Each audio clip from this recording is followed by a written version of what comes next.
En esta tercera sección de esta semana vamos a ver la discusión entre los neopositivistas y Karl Popper. Lo primero que quiero que entiendan es que un gran problema de la filosofía del siglo XX es el problema de la demarcación. Profesor, ¿a qué hace referencia ese problema? Vamos a explicarlo a través de un ejemplo. Si yo les pregunto a ustedes lo siguiente: ¿la química es una ciencia o pseudociencia? Ustedes van a decir, a ver, la química, profesor. La química es una ciencia. Ahora yo les pregunto, la astrología, lo que hace Josip Díaz Canseco, hablar de la vida de las personas por el movimiento de los astros, ¿es una ciencia o pseudociencia? La astrología, profesor, a ver, déjeme pensar. La astrología es una pseudociencia. Pseudociencia. La pregunta que yo les hago ahora es, ¿cuál es su criterio para que ustedes distingan la ciencia de la pseudociencia? Eso en filosofía se conoce como el criterio de demarcación, quien demarca qué es ciencia de qué no es ciencia. Por ejemplo, un epistemólogo muy conocido en nuestros días es el argentino Mario Bunge. Él ha venido acá al Perú. En una de sus últimas conferencias, una señora le hace la siguiente pregunta: profesor Bunge, ¿el derecho es una ciencia? Y lo que responde Mario Bunge es: ahora a cualquier cosa le llaman ciencia. Para Bunge, el derecho no es una ciencia. ¿Y por qué no es una ciencia? Porque para Bunge, las que son ciencias en sentido estricto son las ciencias naturales. ¿Cuáles son? Física, química y biología.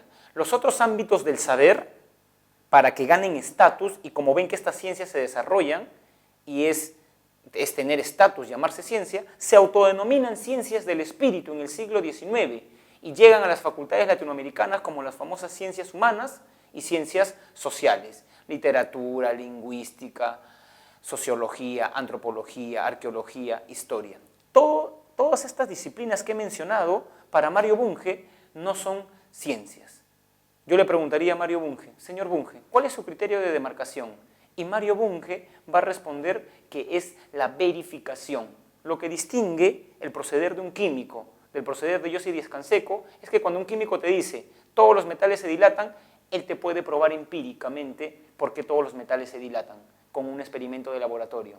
Josip Díaz Canseco, cuando te dice que vas a encontrar el amor de tu vida en este año, ¿puede probar empíricamente eso? No. Entonces, eso distingue a la química de la astrología, a la ciencia de la pseudociencia. Y todo este problema se conoce en filosofía como el problema de la demarcación.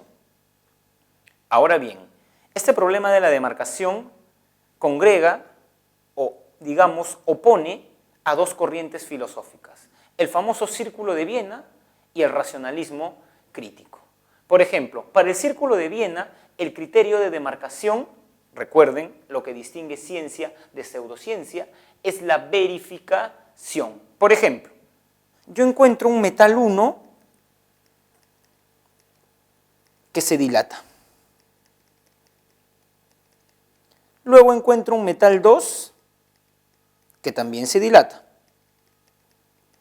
Y finalmente encuentro un metal 3 que también se dilata. Y por ende, digo, y lo expreso en una ley científica, todos los metales se dilatan.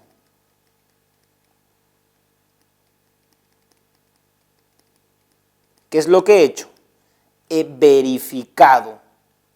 ¿Cómo sé que esto es una ciencia? Todos los metales se dilatan. ¿Cómo sé que esto es una proposición científica?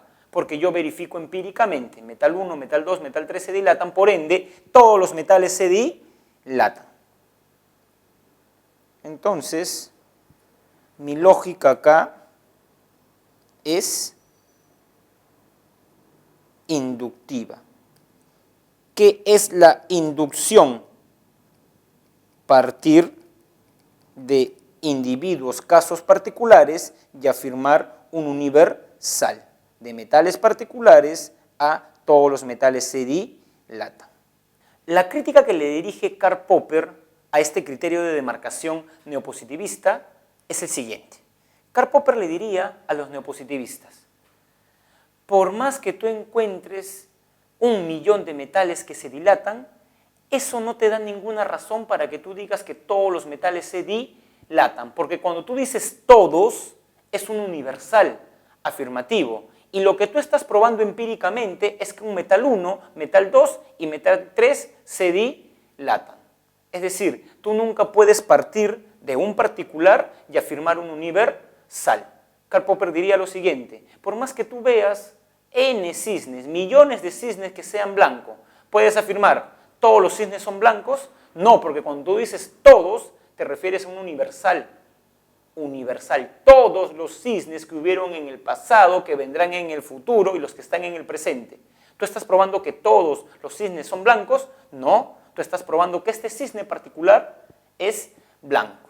Entonces, para Karl Popper, y vamos a poner en la pizarra, no podemos verificar enunciados del tipo universal afirmativo.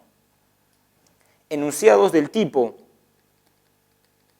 todo S son P no se pueden verificar. ¿Pero qué sí se puede hacer con ellos? Pero sí falsearlos. ¿Qué es falsearlos, profesor? Encontrar un contraejemplo.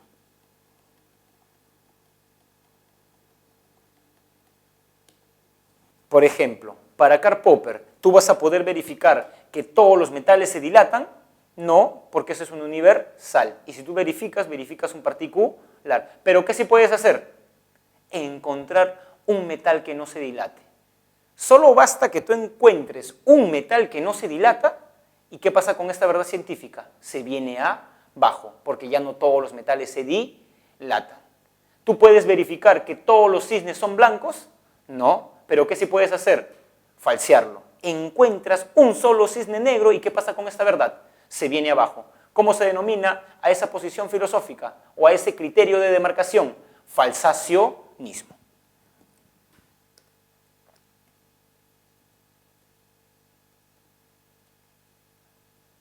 Y bueno, lo que Popper está haciendo cuando critica el falsacionismo, en realidad es criticar la inducción, porque para él la lógica de la investigación científica no se basa en la inducción, sino en el modelo hipotético deductivo.